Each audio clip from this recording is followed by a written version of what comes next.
Lalu Nabi marah, andai kata Anda bubar semua, ku bakar sekalian masjid ini. Tentu masjid Nabi mudah dibakar karena atapnya hanya pakai daun kurma yang sudah kering. Allah berkenan menjadikan kasus ini sebagai asbabun nuzul turunnya surah Al-Jum'ah. Kita ambil ayat terakhir. Wa idza ra'au tijaratan. Ketika jamaah Jum'ah itu melihat dagangan. Dagangan yang dimaksud adalah gandum yang tiba di Madinah persis lagi Nabi berkhutbah saat warga Madinah lagi krisis pangan.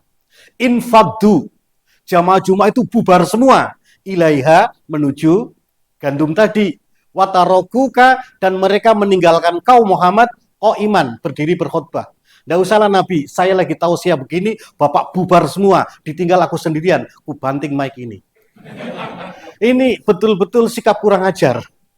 Nabi diperlakukan seperti itu oleh para sahabat. Untuk apa diabadikan dalam Quran? Lihat di akhir ayat Allah katakan, Kul, wahai Muhammad katakan, ma'indallahi, apa yang ada di sisi Allah, nilai mendengar khutbah Jumat, nilai melaksanakan 2 rakaat sholat Jumat sebagai upaya untuk mematuhi ajaran Allah, khairun, jauh lebih baik, minallahwi wa minat tijarah, dibanding gandum yang bisa menghidupi penduduk dibanding 2 rakaat sholat Jumat. Jadi nikmat yang paling tinggi wahyu atau pelaksanaan wahyu. Itu nikmat yang paling tinggi di mata Allah Subhanahu wa taala. Bahkan ada hadis yang sangat ekstrim, kalau ada 2 mata timbangan, satu mata timbangan diisi la ilaha illallah, mata timbangan lain diisi dunia dan seisinya, tentu la ilaha illallah jauh lebih berbobot. Begitu. Baik. Sekarang kita kepada sikap ya. Nah, Allah menilai harga diri kita itu sangat tergantung bagaimana kita bersikap kepada 3 nikmat tadi. Saya lihat ada 4 kelompok. Yang pertama, ada orang yang hidupnya memburu nikmat yang paling kecil, mengabaikan nikmat yang paling besar. Yang paling kecil tadi apa? Kekayaan ataupun kekuasaan. Dia buru habis-habisan. Tidak mau tahu terhadap ajaran Allah Subhanahu wa taala. Kelompok pertama ini oleh Allah disebut dengan monyet. Kita buka surah Al-Baqarah misalnya ayat 65 dan 66. Dalam ayat ini Allah berfirman, A'udzubillahi minasyaitonirrajim. Walaqad alimtumul ladzina tadaw minkum fis sabti faqulna lahum kunu qiradatan khasiin. Sungguh kamu tahu nenek moyangmu yang melanggar pada hari Sabtu, aku katakan kepada mereka, jadilah kamu monyet yang hina.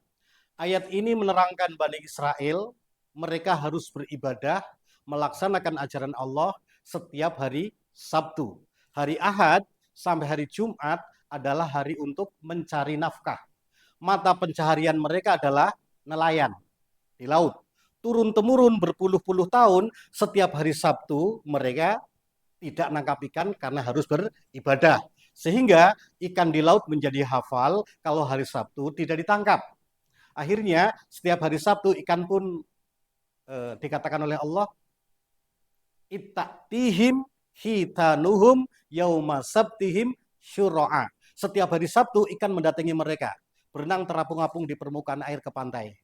Wa yauma la yasbituna la ta'tihim, nanti kalau hari Sabtu sudah lewat ikan tidak datang. Nakal juga ikan itu. Tapi sebenarnya naluri aja ya. Kalau kita kasih makan ayam, katakanlah jam 6 pagi, 1 bulan saja pasti jam 6 pagi ayam pada datang. Hafal ya, seperti itu. Ikan juga kayak begitu juga, sama aja. Maka ketika oknum dari Bani Israel mulai ada yang usil, hari Sabtu nangkap ikan, tidak beribadah, hasil tangkapan sangat banyak. Sabtu berikut semakin banyak yang terpengaruh. Sabtu berikut semakin banyak lagi. Akhirnya panggilan Allah tidak didengar, panggilan mata pencaharian diutamakan. Ketika mereka lebih mengutamakan maliyah dibanding Allah Subhanahu wa taala, ya, Allah berfirman, kunu qiradatan khasiin. Jadilah kamu monyet yang hina. Kalau kita lihat tafsir jumhur menggambarkan sekitar 70 sampai 80 ribu orang katanya jadi monyet. Terus setelah itu dia malu, tidak mau makan, tidak mau minum karena telah berubah wujud jadi monyet dan punah. Wallahu a'lam bishawab, persisnya saya tidak tahu ya. Tapi untuk apa lalu kasus ini diabadikan dalam Quran? Ini ayat 66 adalah urgensinya ya. Faja'alnaha, aku jadikan kasus itu nakalan lima baina yadaiha, peringatan keras bagi siapapun yang hidup pada masa itu. Itu loh, kalau kau tidak mau mendengar panggilan Allah, memburu kekayaan terus, kamu jadi monyet itu. Wama kholfaha, dan ini juga peringatan bagi generasi di belakang mereka ya, kita-kita ini. Jadi kalau kita tidak mau patuh kepada Allah, hidupnya hanya memburu keduniaan terus, maka sebenarnya di mata Allah kita hanyalah monyet. Karena Nabi menyatakan, innallaha la yanzuru ila suwarikum. Allah itu sama sekali tidak melihat rupamu. Wala ila amwalikum, tidak melihat kekayaanmu. Walakin yanzuru ila ulubikum wa a'malikum. Yang Allah lihat adalah hatimu dan perilakumu. Kita bisa aja kan hari libur, bawa istri, anak, rekreasi, ke Manggar, ke Lamaru, atau lihat buaya di Tritip. Sampai terdengar azan dan digubris, asik makan, ngobrol sama istri dan anak. Allah melihat, banyaknya monyet di mobil. Allah tidak lihat itu kekayaannya, tidak lihat itu rupanya. Tapi bagaimana kita mensikapi Allah Subhanahu wa Ta'ala. Atau taklim seperti ini insya Allah dalam kerangka untuk apa? Memanusiawikan kemonyetan kita masing-masing. Ya. Kalau bahasa Orde Baru, membangun manusia seutuhnya. Yang kedua lebih ngeri lagi. Orang yang memanfaatkan nikmat yang paling besar, yakni Al-Quran, wahyu, dimanfaatkan untuk memburu nikmat yang paling kecil, memburu kekayaan ataupun kekuasaan. Kelompok kedua itu disebut anjing. Mohon maaf Bapak-Bapak ya, aku bahasakan hewan-hewan. Ini apa adanya, karena Quran mengatakan begitu ya. Kita lihat Al-Quran surah Al-A'raf ya, ayat 175 dan 176. Allah berfirman, A'udzubillahi minasyaitonirrajim. Watlu alaihim.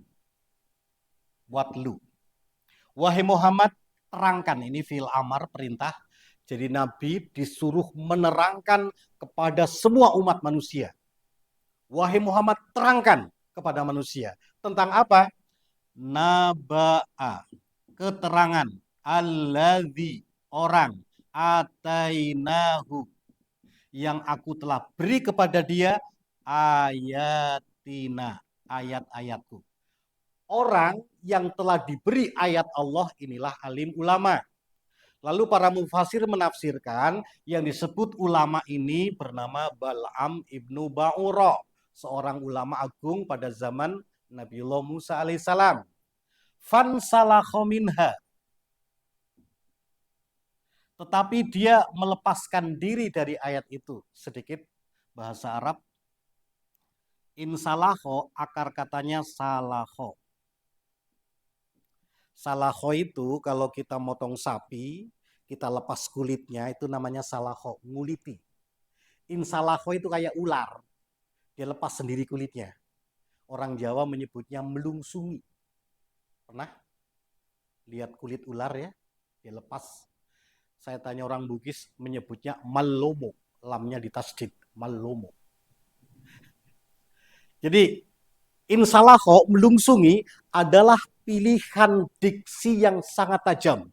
Seolah Allah kepingin memberitahu kepada kita bahwa ayat Allah itu sudah menutupi ujung kepala sampai ujung kaki, tapi dilepas tanpa tersisa. Itu yang namanya insalaho. Bisa dirasakan ya. Pilihan diksi ini sangat tajam sekali. Kapan seorang alim disebut insalaho? Ada dua penyebab, itu yang disebutkan dalam ayat ini ya. Ada dua penyebab. Walau syi'na la rafa'nahu biha. Sekiranya aku kehendaki, aku angkat tinggi sekali. Sekiranya Bal'am istiqomah melaksanakan ajaran Allah, katakanlah Taurat, sampai hembusan nafas terakhir, tentu ditempatkan di surga yang sangat tinggi. Walakinnahu, akan tetapi dia, kata Allah, akhlada ilal ardi. Orientasi hidupnya hanya memburu keduniaan. Jadi dia paham ayat Allah tapi tidak memburu pahala Allah, tidak memburu ridho Allah. Yang diburu adalah keduniaan. Yakni apa tadi? Malia dan sultaniah. Yang kedua, wattaba'a hawahu. Dan yang dia ikuti adalah hawa nafsunya. Nah, kalau orang beriman kan beda.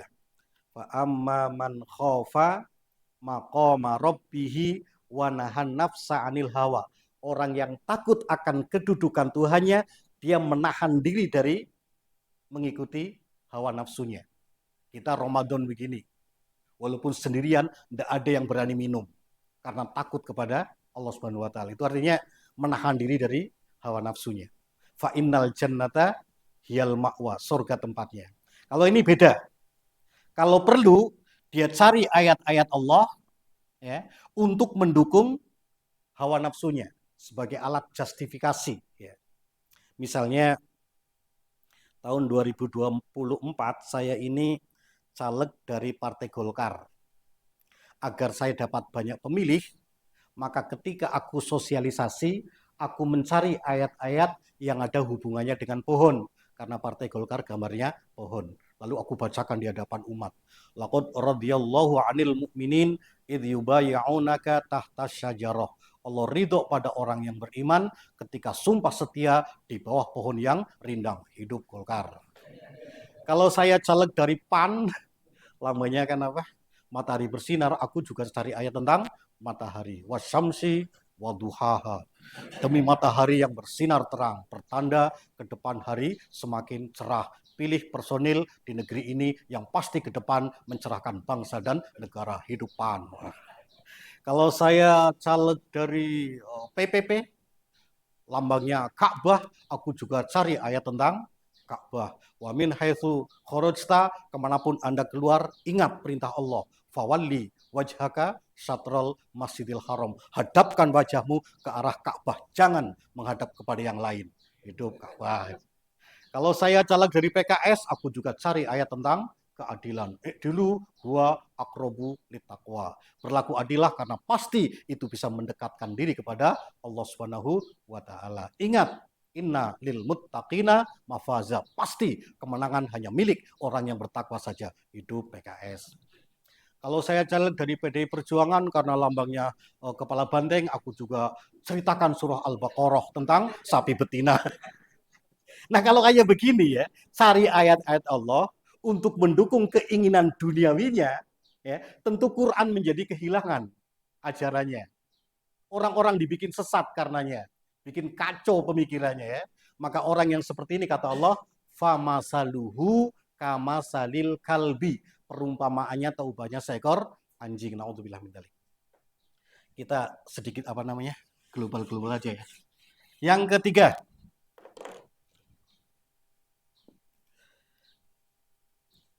orang yang maunya dapat nikmat yang paling besar, ya, dekat pada Allah, mengabaikan nikmat duniawi, ya, tidak mau terhadap hal yang bersifat keduniaan. Nah, kelompok ini Rasul menyatakan bukan umatku. Jadi ada 3 orang sahabat bertanya sama Ummul Mukminin Aisyah radhiyallahu anha tentang ibadah Rasulullah. Setelah diterangkan begitu detail, maka 3 orang sahabat menjadi minder, menjadi merasa kecil di bawah begitu agungnya ibadah Rasul. Akhirnya 3 orang sahabat ini berjanji. Yang pertama mengatakan, mulai sekarang aku mau sholat terus dan tidak tidur. Yang kedua mengatakan, aku mau puasa terus dan tidak makan. Yang ketiga mengatakan, aku tidak mau nikah, mau ibadah saja. Makan, tidur, nikah itu adalah kebutuhan duniawi, nikmat duniawi. Dia mau tanggalkan karena kepingin dekat kepada Allah saja. Ketika Rasul ketemu dengan 3 orang tadi, Rasul bertanya, siapa di antara kalian yang lebih bertakwa dibanding saya? Rasul paling bertakwa. Saya ini paling bertakwa, tetapi saya sholat, saya juga tidur. Saya puasa, saya juga makan. dan saya juga nikah. Akhirnya Rasul bersabda dalam hadis yang sangat populer, faman roghiba an sunnati, siapa tidak senang tata cara hidup saya, falaisa minni, dia bukan umat saya. Jadi tidur adalah sunnah Rasul. Begadang terus bukan umat Rasul. Makan adalah sunnah Rasul. Mogok makan bukan umat Rasul. Menikah juga sunnah Rasul. Jomblo terus bukan umat Rasul. Jadi begitu ya. Yang terakhir, ini yang terbaik. Orang yang memanfaatkan nikmat yang paling kecil, dia manfaatkan semua kekayaannya, dia manfaatkan semua kekuasaannya, bahkan dia manfaatkan sepanjang hidupnya untuk mengabdi kepada Allah, untuk melaksanakan ajaran Allah Subhanahu wa taala. Inilah orang yang terbaik. Ya, biasanya yang seperti ini kita ikrarkan setiap sholat ya. Inna sholati wa nusuki wa mahyaya wa mamati lillahi rabbil alamin la syarikalah. Sepanjang hidupku hanya aku persembahkan untuk Allah, tidak untuk yang lain. Nah, begitu ya. Nah, kalau kita lihat SOP-nya, SOP itu apa? Panduan ya. Kita lihat misalnya Al-Qur'an surah As-Saff ya, ayat 11 sampai 13. Allah menyatakan, tu'minuna billahi wa rasulihi. Kau beriman kepada Allah dan Rasul. Jadi hidup ini haruslah berada di atas pijakan iman. Iman pada Allah dan Rasul. Lalu keimanan itu diwujud nyatakan dalam bentuk watujahiduna fi sabilillah bi amwalikum wa anfusikum. Dzalikum khairul lakum in kuntum ta'lamun. Iman itu diwujud nyatakan dalam jihad. Antara iman dan jihad itu sifatnya keniscayaan, aksiomatik, kepastian. Contoh, Allah menyatakan orang yang beriman adalah sangat mencintai Allah. Walladzina amanu asyaddu hubbalillah. Orang yang beriman sangat mencintai Allah. Bapak-bapak tentu sangat mencintai kepada anak kandungnya. Ketika anak kandungnya ada di rumah sakit karena sakit, maka bapak pasti melakukan pengorbanan ya. Silakan berapapun akan diupayakan. Kan begitu. Yang penting anak bisa sembuh, itu namanya jihad. Ya. Jadi berjuang untuk kesembuhan. Karena cinta. Kalau orang lain kan mungkin diutangi. Tolong Pak utangi, anak saya sakit. Aku lagi tidak punya uang. Tapi kalau anak sendiri, diupayakan sedemikian rupa. Kalau anak muda kan sama aja dia katakan, kau dan aku tidak bisa dipisahkan karena namamu terukir dalam jiwaku. Biar gunung tinggi aku daki, laut luas aku seberangi, tidak punya uang bisa hutang atau mencuri. Itu kan jihad namanya. Jadi antara cinta dan jihad adalah sesuatu yang sifatnya aksioma. Nah, kalau orang beriman pada Allah, maka jihadnya untuk Allah. Dengan apa? Bi amwalikum wa anfusikum. Dengan dirimu, dengan hartamu dan dirimu. Contoh misalnya kita tadi sholat duhur ya. Sholat duhur itu kita harus berdiri, ruku, sujud, dan duduk. Untuk bisa berdiri, ruku, sujud, dan duduk, kita harus sehat. Untuk sehat kita perlu makan. Untuk bisa makan kita perlu punya uang. Untuk punya uang kita kerja. Kerja mencari uang untuk makan itu namanya amwalikum. Bukan untuk makan saja, kita juga beli pakaian untuk menutup aurat, itu amwalikum. Kan begitu. Bukan itu aja, kita juga perlu kendaraan untuk transportasi, amwalikum. Setelah kita makan, hidup sehat, namanya anfusikum. Setelah sehat kita gunakan sholat Jumat atau sholat fardu, namanya sabilillah. Jadi amwalikum wa anfusikum fi sabilillah. SOP-nya selalu begitu. Dalam seluruh ajaran Islam seperti itu. Amwalikum wa anfusikum fi sabilillah. Ketika kita manfaatkan seluruh kekayaan kita, hidup kita, semuanya untuk sabilillah, maka katakanlah sholat duhur itu disebut ibadah mahdhah. Adapun kerja, cari uang untuk makan, beli pakaian dan sebagainya, semua juga namanya ibadah. Ibadah ghairu mahdhah. Jadi nanti kalau kita belajar ilmu usul fikih, ada kaidah rumus ya. Amrun bisyai'in, amrun biwasailihi. Kalau Allah menyuruh sesuatu, berarti Allah menyuruh seluruh sarana pendukung terrealisasinya sesuatu itu. Dan nilainya sama, sholat duhur berpahala, maka kerja kita berpahala, langkah kaki kita dari rumah ke sini berpahala. Begitu. Rasul mengatakan kaki kanan nambah satu amal soleh, kaki kiri menghapus satu dosa. Begitu sampai pulang. Kalau pakai motor, insya Allah lah putaran roda depan mengumpulkan amal soleh begitu, putaran roda belakang membuang dosa. Kalau pakai mobil banyak lagi rodanya. Nah, ketika kita mengorientasikan hidup seperti itu untuk Allah, maka semua yang kita manfaatkan untuk Tuhan itu semua dianggap ibadah. Baik itu sarana pendukungnya ataupun efek yang terjadi karena ibadah itu. Misalnya puasa ya. Puasa kan ada sarana pendukungnya juga ya. Kita sahur kan begitu. Apa ada efeknya? Bau busuk mulut kan efek saja. Itu juga berharga juga. Lebih mahal dibanding apa ya? Parfum apa yang paling mahal? Efek daripada tadarus sama segala macam ngantuk. Ya ngantuknya tidurnya juga ibadah. Jadi sarana pendukungnya, bentuk ibadahnya, sampai efeknya semua dinilai oleh Allah Subhanahu wa taala. Ketika SOP ini kita lakukan. Dzalikum khairul lakum in kuntum ta'lamun. Itulah cara hidup terbaik jika kau tahu. Jaminannya luar biasa. Yang pertama, yaghfir lakum dzunubakum. Semua dosa diampuni. Kalau kita sampai mati istiqomah seperti ini, maka semua dosa diampuni. Yang kedua, wa yudkhilkum jannatin tajri min tahtihal anhar. Allah masukkan kamu ke surga yang mengalir sungai-sungai. Yang ketiga, wa masakin thayyibah, di surga disiapkan rumah-rumah yang mewah. Bukan satu ya, bukan maskan tapi masakin. Dan itu bukan rumah kosong. Di rumah itu ada kamar, di kamar ada bidadari. Fihinna khairatun hisan. Di setiap kamar itu ada bidadari yang cantik jelita. Hurun maksuratun fil khiyam. Bidadari yang tetap dalam kamar. Artinya tidak keluyuran lah. Setia menanti. Lam yatmishunna insung qoblahum, walajan, yang sama sekali belum pernah disentuh oleh jin ataupun oleh manusia. Dia sifatnya apa? Uroban atroba. Gadis perawan. Sekarang kan banyak gadis tapi tidak perawan. Gadis perawan. Ya, mungkin Bapak bertanya bagaimana kasihan nasib istri saya yang sudah disentuh dan sudah tidak perawan. Insya Allah istri nanti kalau masuk surga menjadi koordinator bidadari ya. Kalau orang Jawa mengatakan apa? Garwa prameswari gitu ya. Kenapa? Karena wanita kalau berhasil masuk surga itu sudah melalui tahapan ujian demi ujian. Bidadari tidak diuji sudah di surga. Jadi dia sifatnya bonus saja. Ya, bonus. Dan tapi waktu itu istri tidak marah, tidak cemburu juga. La yasma'una fiha lagwa wala taksiman. Tidak ada ungkapan-ungkapan yang menyakitkan hati. Illa qilan salaman salama. Semua ucapannya menyejukkan. Mohon maaf kakak, jangan lupa hari ini giliran bidadari nomor 42. Nah, misalnya gitu ya.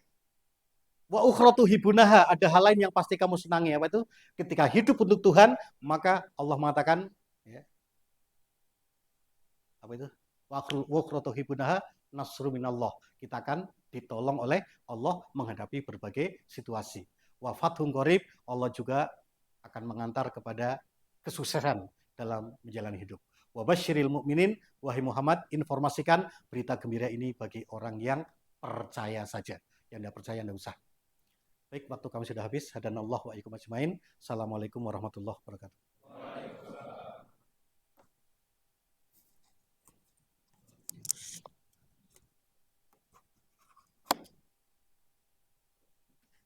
Recording.